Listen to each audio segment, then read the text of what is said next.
السلام علیکم ګرانو کتونکو مینوالو یارانو دوستانو او مسافر ورونو امید د خپل رب نه لرم چې روغ جوړ او صحتمن به یې ان شاء الله د دلشاد خاکسار او زما د ټیم د طرف نه ټولو ته خصوصي دعا سلامونه او د هغې نه پسته نننی پروګرام چې کوم دی خاص کر د اورمړ قوم دپاره ډېر فایدهمند دی او پروګرام چې کوم دی دا به راسره ټول ګورئ او دغه خپل نوجوان کول دپاره او دغه خپل د بچي د مستقبل دپاره مونږ نن اورمړپایانو ته راغلي یو په دغه ځای کې نن چې کوم ګورنمنټ ټیکنیکل اینډ ووکیشنل سنټر په اورمړپایانو کې دی هغې ته راغلي یو دننه چې کوم ماحول دی په دې کې او د څه مقصد دپاره دی چې کوم دی دلته کې خاص کر اشتیاق اورمړ صاحب دغه فایده د اورمړ قوم د بچي دپاره راوړې ده نو هغې له مونږ راغلي یو دننه چې کوم استادان دي دلته کې څه کوم هنر ښودلی کېږي او د تاسو د دغه ماشومان بچي چې کوم دی د دوی د هنرمندۍ هنر زده کولو دپاره دغه سنټر دلته کې جوړ شوی دی نو دننه ورځو تاسو مونږ سره دننه لوکیشن چې کوم دی ډېر مزیدار لوکیشن دی دغه هم وګورئ استادان هم وګورئ لیب چې کوم دی هغه هم تاسو په نظر باندې راولو د کیمرې په سترګه باندې نو تاسو مونږ سره اوسئ کتونکو دلته کې په دغه اوکیشنل سنټر چې کوم دی په دې کې دغه د باترومونو سیسټم دی ښه مزیدار ښه صفایي سره او په دې کې چې کوم دی نو دلته کې دغه مخامخ چې تاسو د کیمرې په سترګه ښکاري دا دلته کې کینټین دی او دې سره موجوده چې کومه ده نو دا د پرنسپل صاحب کمره ده د څه دی وروره عطاالرحمان صاحب دا کومه کمره ده دا جی ایڈمیشن آفس ته ایڈمنسټریشن صحیح دی دلته کې چې کوم دی ایڈمیشن کیږي او سټوډنټ څومره سټوډنټس راځي دی دپاره صحیح ده او چې کوم نور ډاکومنټیشن وغیره هغې کیږي ورکې دا د ډرایوینګ کلاس دی او دلته کې تیوري کیږي ډرایوینګ مطلب چې یو سټوډنټ له مونږ ایډمیشن ورکړو دلته کې راشي ایډمیشن وشي نو هغه بیا ټیچر چې کوم دی ته ښایي چې یاره دا سیګنلز دي دا سیز دی ټول هر څه باره کې هغې بریف کړي بیا هغې نه پس دی چې کوم دی دلته کې ټرینرز دي مونږ سره په هغې باندې دی بریف کړي او د هغې نه علاوه بیا دی چې کوم دی ګاډي ته وبه سپایي باندې ورته ټریننګ ورکوي د دې سټوډنټانو د دې کمرې ټیچر کوم یو دی د دې شهزاد صاحب دی دا ولاړ دی چې رستو شهزاد صاحب السلام علیکم وعلیکم السلام څنګه تاسو ښه ټیک ټاک د دې کمرې چې کوم سټوډنټان دي د دې ټیچر تاسو یې او جی او موږ ډرایوینګ کوو جی او دې زموږ سره درې میاشتې کورس دی تقریبا او 2000 روپے فیس سمثینګ د سټوډنټانو لپاره موږ تیوري مو سره خایو او ډرایوینګ خایو تاسو د کوم ځای پېښور یونیورسټي پېښور یونیورسټي دلته کې د دې 2000 فیس چې کوم دی دا ماهانه دی نه جی نه دا موږ د درې میاشتو کورس دی او موږ درې میاشتې کې کوم سټوډنټ ټرین کوو وذ تیوري جی اوس موجوده تاسو سره څومره سټوډنټان دي دلته تقریبا 12 سټوډنټان دي ان شاء الله ایڈمیشن سٹارټ دی راوړل دي کنه خلک راځي لکه د دې څومره وخت شو چې دا انسټیټیوټ چې کوم دی نو دا جوړ شوی دی تقریبا د دې 2 ایئر شو او دلته د سټوډنټس سلیکشن ته کمی شته حالانکه د اورمړو خلکو ته پته نشته پکې دي ته دا چې لکه دلته ځان حاضر کی سټوډنټان کمپین کوو لګي نو موږ کوشش دا چې د اورمړو خلکو ته لګ دغه ورکو ټریننګ ورکو او یا کم ډرایور چې کوم دی هغه د دې سیز نه واقف وي او اوس دا دلته کې اورمړپایانو ته چې د ما د اورمړ قوم د بچي دپاره کم سهولت راغلی دی نو زه وایم چې د دې نه ډېره غټه فایده چې کومه ده هغه اوچتول غواړي استاد السلام علیکم وعلیکم السلام جی دلته کې تاسو استادان یې جی زه استاد یم زما نوم انجینیر محمد اسامه دی زه د مردان یم جی مردان ښه جی زه مردان نه راځم او ما چې کوم دی میکانیکل انجینرینګ کړی دی یو ټي ټیکسلا اوس دلته کې ما چې کوم دی تاسو ته ښایم چې دلته کې کم کورسونه دي آټو میکانیک او آټو الکټریشن دا 2 کورسونه موږ دلته کې اپریټ کوو او دا بیسیکلی سی بی ټي لیول 2 دی کورس اور دې کې یو خاص خبره ده چې دې کې سټوډنټ کا مثال په تور تعلیم یافته نه هم وي هغه بیا هم په دې کې ایډمیشن کولی شي چې کم از کم میډل وي هغه دلته کې ایډمیشن کولی شي تاسو ته د خپل د ټریډ باره کې لږ انټروډکشن ورکوم موږ به سټارټ کوو هغه بیسیک کورس نه بیسیک هلته دی دا ایډوانس کورس دی لیول 3 والا لیول 2 ته لږ کلاس راشي ښه جي ښه ته کې تاسو سره سټوډنټان شته په دې کې او چې موږ دلته کې 2 بیچ پاس آوټ کړي دي صحیح دی او زموږ ایډمیشن چې کوم دی فروری کې سٹارټ کیږي او دا بیچ فروری نه تر ستمبر پورې راوځي بیا دویم بیچ چې کوم دی بیا ستمبر کې اډمیشن کیږي نوې او بیا هغه فروری کې ختم شي دوه بیچ زموږ شوی دی دا نوې اډمیشن چې کوم دی اوس را روان دي فروری کې به بیچ سٹارټ کیږي نوې. حاجی دلته کې چې تاسو سره کوم سټوډنټ داخله والی نو وړومبه شروعات چې کوم دی هغه تاسو د کم ځای نه کوئ هغه سټوډنټ ته پهلنې موږ سٹارټ کوو دي پهله چې کوم دی موږ سټوډنټانو ته پهله سیفټي باره کې خایو چې خپل سیفټي به څنګه ساتي بیا هغه مین ټریډیشنل کورس چې کوم دی بیا موږ پریکټیکل کورس اګنیشن سیستم نه سٹارټ کوو دا پهلنې موډیول دی زموږ د کورس او دا کورس چې کوم دی بیسیکلی ډیزاین کړی دی د ټي ټي بي پېښور بورډ والا سي نیوټیک اسلام آباد نه ډیزاین شوی دی نو لکه اګنیشن سیستم نه موږ سٹارټ کړو چې گاډي اګنیشن سیستم کار څنګه کوي اصل کې خبره ده چې گاډي چې کوم دی ډېر غټ کمپوننټ دی صحیح شو موږ هغه گاډي چې کوم دی ډیوایډ کړی دی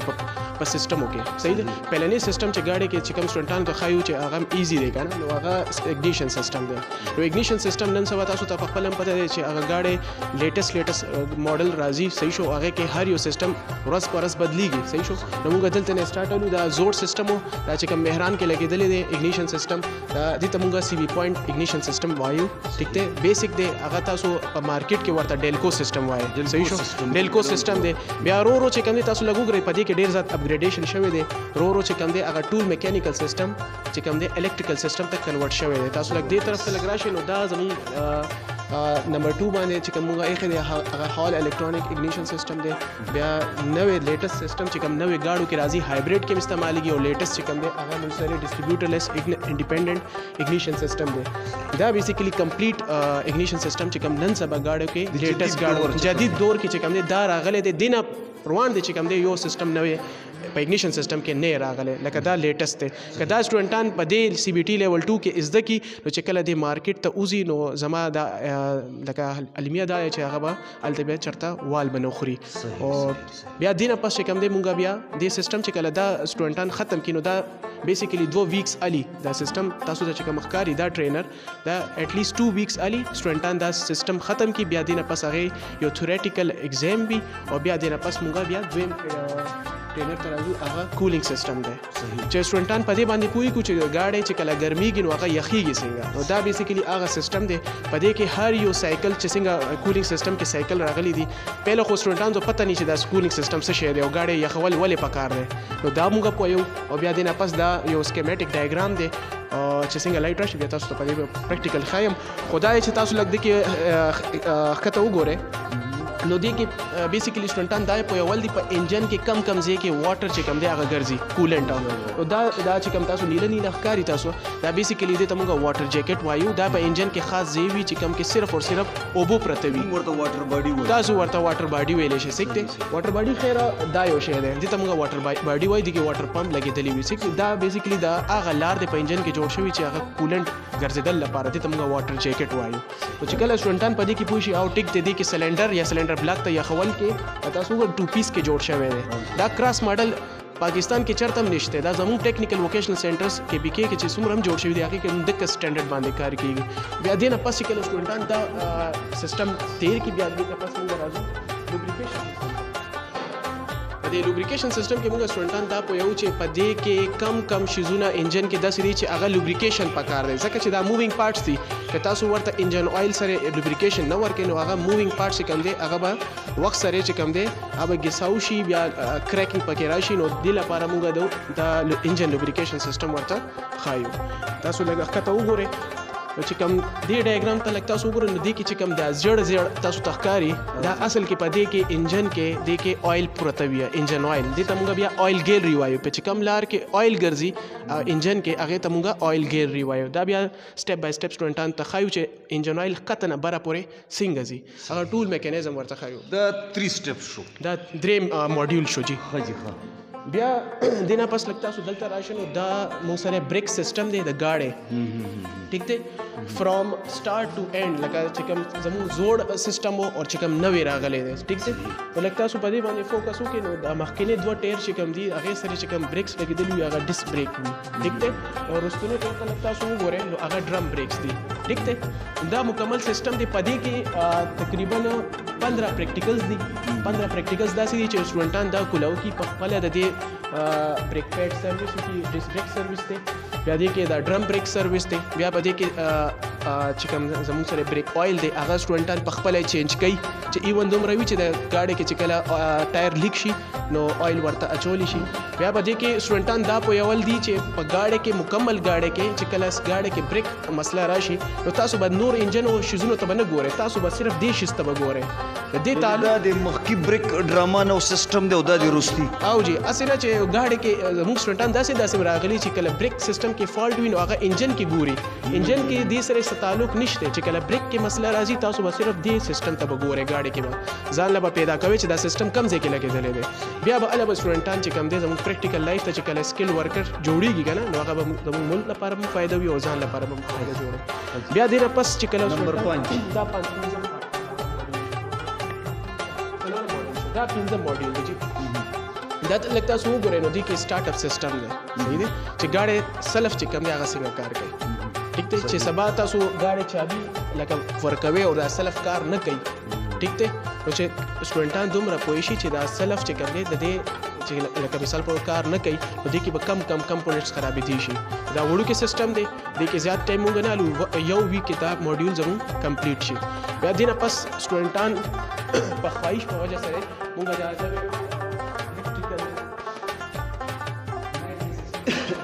نمبر 6 صحیح دی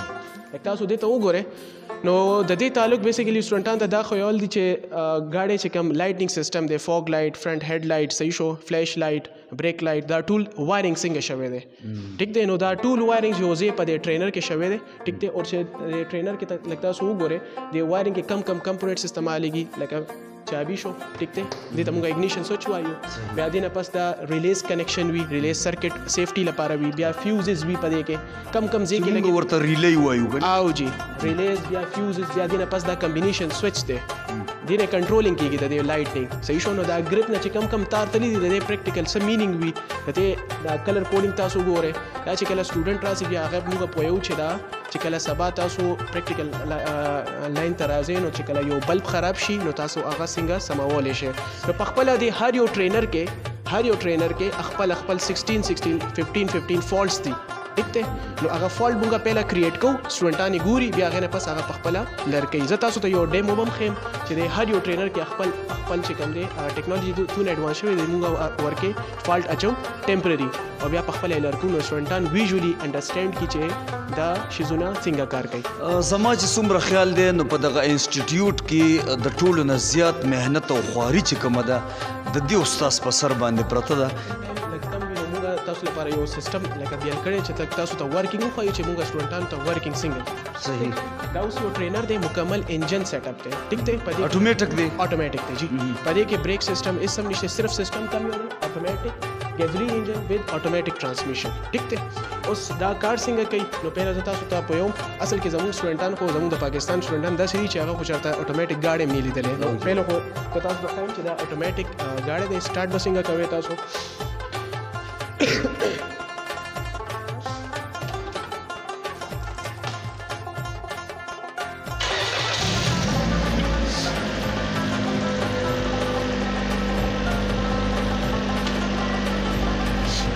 ٹھیک دی جی اوس چې تاسو د اټومیټک انجن سٹارټ کولو نو دا لیور چې کوم دی تاسو په پی باندې ودرولو پی مطلب پارکینګ دی صحیح دی لکه سٹارټ چې کوم دی ګاډي چې کوم دی پارکینګ کې پرته وي ټیک دی او دا اټومیټیکلی دلته کې لاک شي چې څنګه زه په دې کې چابي انسرټ کوم اګنیشن سوئچ انسرټ کوم نو دا لاک اټومیټیکلی اوپن شي ټیک دی بیا هغې نه پس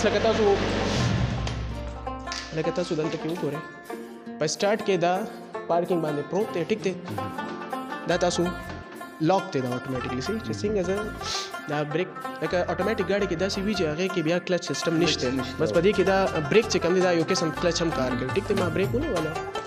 بیا دې نه پس زه ګاډی سټارټ کوم ټیک دی ګاډی سټارټ شو بیا دې نه پس زه ډرایو باندې راولم ټیک دی اوس ډرایو باندې راغلی دی د کلچ پکې نشته چې څنګه زه بریک به پرېږدم نو تاسو لږ وګورئ ګاډی مخکې ځي ٹھیک دی نو دا دلته کې تاسو لږ دی ویل ته وګورئ دا ویل تاویږي ټیک دی نو یو خو ګاډی هم آسان شو سټوډنټانو ته ټیک دی چې وړوکی ماشوم هم وي هغه هم داسې قسم ګاډی چلولی شي ټیک دی اوس زه دا ټیر ودرول غواړم نو دا بریک به پریس کړم ټیر به ودرېږي ټیک دی بیا دا ګاډی چلول غواړم دا به پرېږدم بیا چې یو کس دا وي چې زه په دې ګاډۍ کې نور اکسلریټر ورکم نو دې ځای نه به زه اکسلریټر به پریس کوم لاس سره خو دلته یو ټریننګ بینچ دی نو دا لاس کې ایږدلی دی هسې دا په اخپو سره کېږي نو چې څنګه به زه ګاډۍ به مخکې دا به مخکې ځي ټیک دی اوس زه تاسو ته لږ په دې کې ښایم چې دا خو صرف د سټارټینګ کار و که نه زه تاسو ته دې کې ښایم چې هغه میکینیک چې کله دلته راشي نو مونږ ورته څنګه پویو تاسو په دې ټرینر کې وګورئ دا یو فالټ بکس دی دیز فالټ بکس نه مونږ په دې انجن کې یو ټیمپرری فالټ کریټ کوو چې فلانکې شی خراب شو نو په انجن باندې به څه فرق راځي ټیک دی او دا کلیر کوي به څنګه نو دا سیټ فالټ باندې به زه ځم دلته کې موږ سره مختلف فالټونه دي تاسو ته دلته کې ښکاري CPS EFI نو د چې کله سټوډنټان راشي موږ هغه پوهیو چې دا څه شی دی فلحال زه تاسو ته یو فالټ کریټ کوم CPS بیسیکلی په دې انجن کې یو وړوکی کمپوننټ دی کرینک شافت پوزیشن سنسر یو سنسر دی زه هغه سنسر خرابوم تاسو به وګورئ چې دا انجن باندې به څه فرق راځي ما دا فالټ په دې کې کریټ کو صرف یو کمپوننټ په دې صحیح انجن کې خراب شوی دی انجن بالکل بند شو ٹھیک تے هم اکا شانتی زیاب بیا دا انجن سٹارٹ کوم خدا انجن بنا نه سٹارٹ صحیح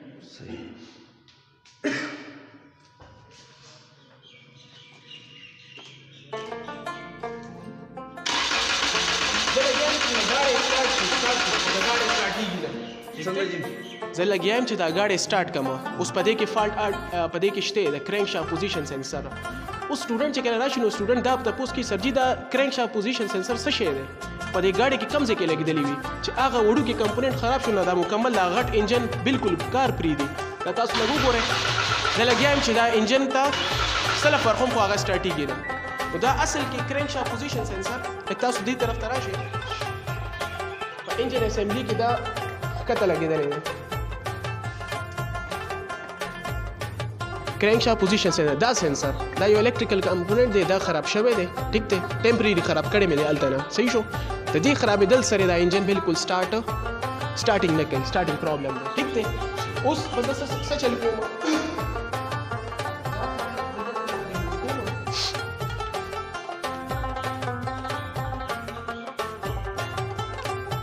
ټیک دی دا فالټ اوس دلته نه ریموف شو اوس د بیا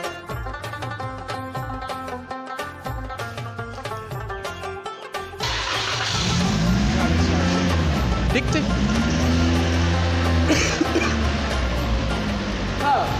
سټوډنټان باندې دام په اول دي چې دا ډیشبورډ باندې یا کمبینیشن میټر باندې چې کم چیک لایټس وي هغه چې کم زه تاسو ته خبره کوم کنه چې هغه یو چیک لایټ راشي او سټوډنټان هغه چیک لایټ کلري کی نو مارکیټ کې دا غي قیمت 2000 3000 دا دونه پیسې کسٹمر هغه میکینیک ته ورکي دا یو چیک لایټ دی جی او دا چیک لایټ چې کم دی په EFI ګاډو کې راځي ٹھیک دی دا زوړ ګاډي کاربوریټر والے دی کنه نوې ګاډي چې کم دی هغه EFI والے دی هغه کې کاربوریټر نه استعمالي نو دا چیک لایټ کوم مثال په موږ لري کو یا میکینیک لري کی وړو کې غونډه فالټ دی صحیح دی نو د دې 2000 روپے کاست دی صحیح شو نو دا مکمل سیټ اپ باندې 16 فولټ پدې کې دی په هر یو ټرینر کې 16 فولټس دي دا موږ وایو سټوډنټان ته خایو نو الحمدلله چې کوم سټوډنټان دلته نه پاس اوټ شوي دي سیټیسفای هم دي ٹھیک دی اور هغه خپل مهنت کوي ځکه سیټیسفای دی ٹھیک دی صرف د زما د مهنت سره دا کار نه کوي صحیح او بیا دې نه پس لګ تاسو دلته راشئ مارکیټ کې به تاسو یو نوم اورېدلی وي ABS بریک صحیح دی هغه بریک سیستم چې کوم دی هغه یو سمپل هایدرولیک بریک و چې کوم ساده ګاډو کې استعمالیږي صحیح دی چې کوم لیټیسټ ګاډي دی لکه 2016 ماډل نه پس چې کوم راغلی دي که هونډا کې وي که ټوټا کې وي هغه ټولو کې دا یو سیستم استعمالیږي دته موږ ABS سیستم وایو ټیک دی بیسیکلی دا ورکینګ کوي په الکتریسيټي باندې چې موږ دلته 3 فیز ولا ورکو نو بیا دا سٹارټ شي ټیک دی نو موږ چې موږ سره دا فیسیلیټي لک کم دی د لایټ ډیر پرابلمز وي نو چې کله لایټ راشي بیا موږ سټوډنټان دلته راولو بیا سٹارټ کوو آئی تھنک په یو ورځ کې یو غنټه راځي نو موږ هغه ټایم ټیبل ډیسایډ کړی چې کم ټایم کې لایټ وي بیا هغه دا ټرینر موږ خایو ټیک دی کې 40% ټرینرز داسې دي چې هغه په پېټرول باندې کار کوي او چې کوم 60% دی هغه په الکتریسيټي باندې کار کوي چې الکتریسيټي مسایل حل شي نو زموږ دا پرابلم هم سولف شو دا کورس هم ضرب ختمېږي